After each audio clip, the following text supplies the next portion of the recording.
Thompson y John Venables fueron los culpables de un horrible crimen el 12 de febrero de 1993. Luego de nacer en ambientes violentos, con padres irresponsables y borrachos, estos dos chicos forjaron una peligrosa amistad que los llevaría a cometer un crimen contra una inocente criatura llamada James Patrick Bulger. Lo macabro aquí es que no se trataba de adultos, eran dos niños de apenas 10 años. Aislados en su salón de clase por ser niños problemáticos, se volvieron grandes amigos y además intentaron por todos los medios llamar la atención de los mayores por medio de la burla y el irrespeto. Descubrieron películas de terror y de violencia que los llevarían a pensar en ejecutar crímenes, lo cual quizás llevó a que comenzaran a golpear a los niños de su colegio, especialmente a los más pequeños. Parece ser que la infancia temprana fue incluso feliz. Sin embargo, con el tiempo la situación de su familia se hizo progresivamente más grave, en parte debido a la dura situación económica de Inglaterra, y parece ser que comenzaron a rebelarse en consecuencia.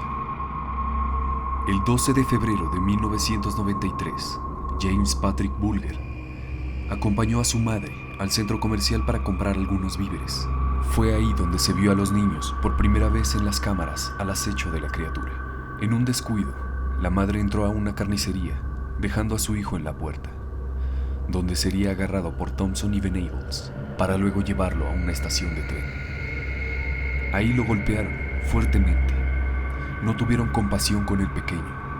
Le descargaron choques eléctricos en la cabeza y pusieron pilas en su boca. Sus manitas fueron fuertemente pateadas y rotas, su cara golpeada innecesariamente y otras partes de su cuerpo atacadas sin piedad, con ladrillos y piedras que eran arrojados sin misericordia alguna. Para no ser capturados, agarraron el cadáver del bebé y lo dejaron en medio de los rieles del tren. Escapando entre risas por la calle, los dos asesinos pensaron que su crimen quedaría impune, pero la madre no había dejado de buscar a su hijo. La policía y los vigilantes del centro comercial, preocupados, hallaron el cadáver partido en dos por el tren, 4 días después de su asesinato.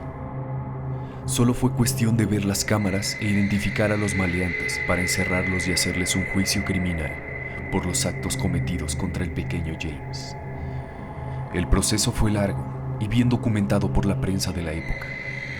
La madre del asesinado había enloquecido de dolor y el padre había tomado la rotunda decisión de divorciarse de la mujer. Nunca le perdonaría que lo descuidara. Pero la opinión pública habría de pronunciarse fuertemente contra los asesinos, exigiendo para ellos un juicio para mayores, a pesar de que las madres de los asesinos querían verlos mejor en un reformatorio que en una cárcel de adultos. El público, además, pedía para ellos la pena máxima, cadena perpetua. Por meses enteros, las caras de Robert y John llenaron los diarios, preocupando a la población inglesa. ¿Los niños no diferenciaban el bien del mal? ¿Esto podría volver a ocurrir? Estas eran algunas preguntas que se hicieron las madres que por toda una generación encerraron a sus hijos en las casas. Las visitas al parque, los paseos al centro comercial y el simple hecho de caminar por ahí se convirtieron en una anomalía. Los niños nunca estaban solos. El gobierno, preocupado por la seguridad de los asesinos, pensó en un inicio en llevarlos a alguna colonia inglesa de ultramar, pero prefirió encerrarlos en una cárcel de máxima seguridad, donde vivieron en total aislamiento, aprendiendo diferentes artes y profesiones.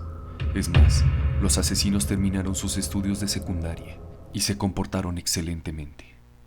El proceso para reformar el hábito asesino fue hacer que estos individuos reconocieran su crimen y además que pudieran interiorizar lo malo del acto. Pero más que reformar, la madre y el padre del pequeño James juraban ante las cámaras de la prensa que si los niños entraban a alguna libertad, los encontrarían y asesinarían. Pues es muy usual en estos casos que el victimario no haya sido apoyado por el gobierno y la búsqueda de venganza se haya vuelto la solución fulminante para luchar contra su desgracia.